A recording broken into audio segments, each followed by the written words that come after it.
Vamos lá, galerinha. Vou te dizer que essa parte da matéria, ela, claro, tem questões que podem ser super elaboradas, né? Mas a parte básica da geometria espacial, que como é a primeira parte de geometria espacial que a gente está vendo, é a geometria espacial 1.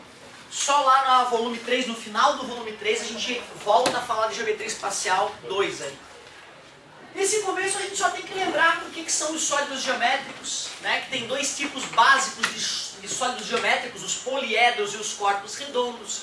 Lembrar que na nossa vida tem vários desses corpos, né, que a gente olha, observa ou usa no dia a dia. E nós vamos ter que lembrar o nome desses poliedros, os elementos, né, o que é a face, o que é a aresta, o que é o vértice. Então o começo é bem light mesmo. Geometria espacial então começa estudando os sólidos geométricos. Os sólidos geométricos são os corpos que ocupam um espaço, que ocupam um volume, né? Ou seja, antes nós estudávamos quadrado. E o quadrado é um elemento que só existe no mundo das ideias. Não existe um quadrado físico no dia a dia. Como não, professor? Olha ali o azulejo. Tá louco, cara? O azulejo ele tem espessura, um quadrado não tem espessura. Então não existe um objeto no dia a dia que seja de fato um quadrado.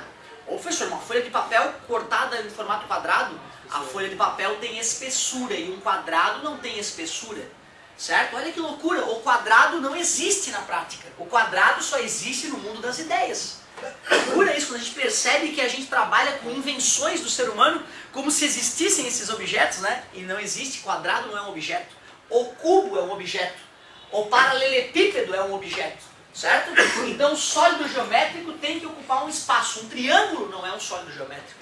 Certo? Uma reta não é um sólido geométrico. O sólido geométrico é, por exemplo, essa caixa na qual estamos dentro, ó, esse paralelepípedo, certo? Isso sim é um sólido geométrico. Tem as faces, olha lá, mais uma, tem a aresta, né? O vértice lá, ó, aquelas três arestas se encontrando lá, é o vértice deste paralelepípedo onde estamos. Então, um sólido geométrico, outro aqui, olha só, outro sólido geométrico, a carteira de vocês é um sólido geométrico, né? E existem diversos.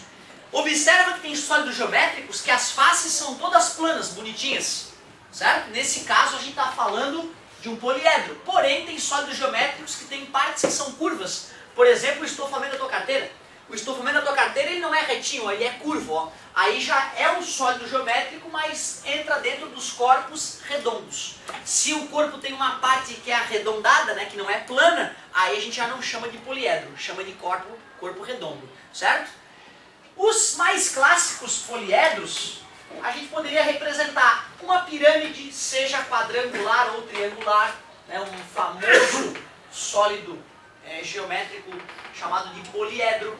A gente poderia falar do próprio cubo, como eu citei agora há pouco.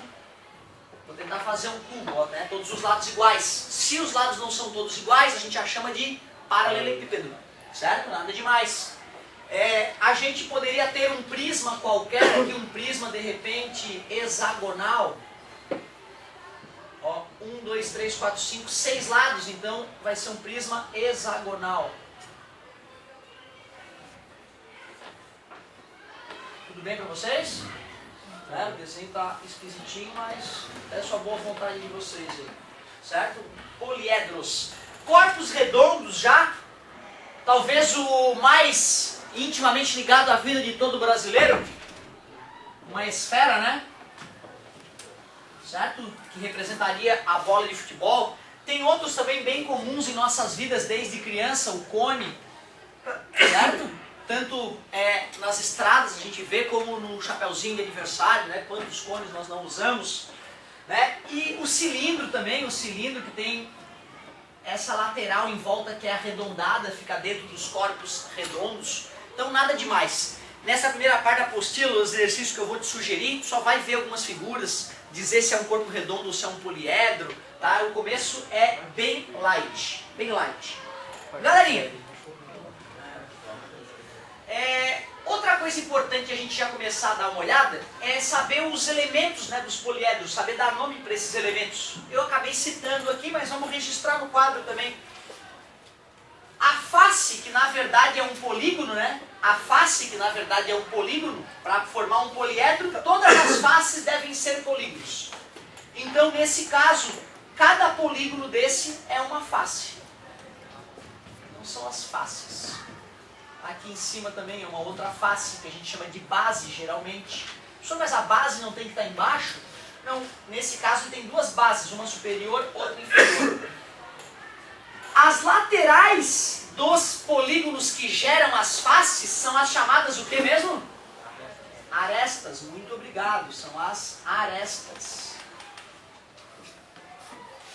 E bem aonde as arestas se encontram são os vértices. É isso aí mesmo.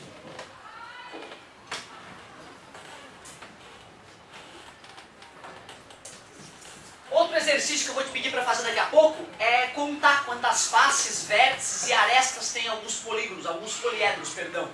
Esse poliedro aqui, ó, considerando que é uma pirâmide quadrangular, ó, tá? Então tem aquela partezinha lá de trás. Vou te dar 20 segundos aí para tu raciocinar e escrever no cantinho do teu caderno. Número de faces, vértices e arestas. Vamos lá. Mentalmente, acabei de falar, fazer no cantinho do caderno para o colega também poder fazer.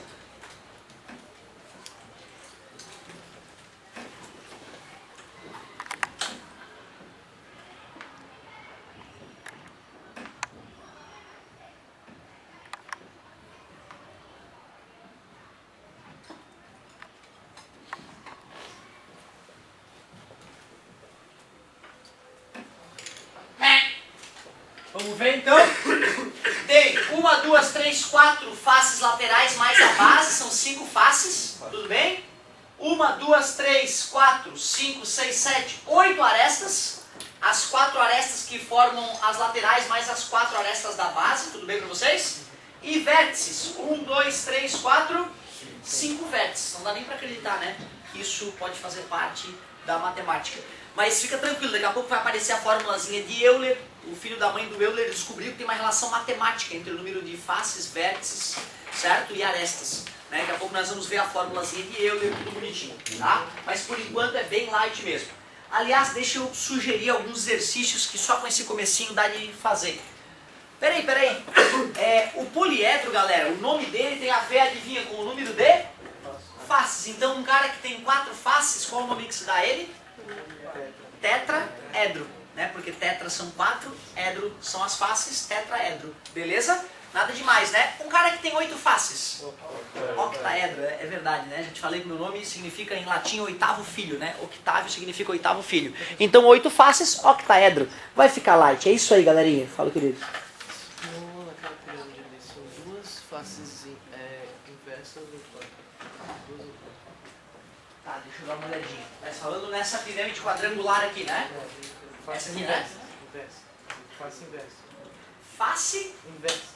Tá, o que seria essa face inversa? Não sei, tava no vestibular. Ah, é que na verdade talvez tem que dar uma olhadinha na frase, de repente tu tá um pouco confuso. Pode ser a face interna ou... Não, mas inversa.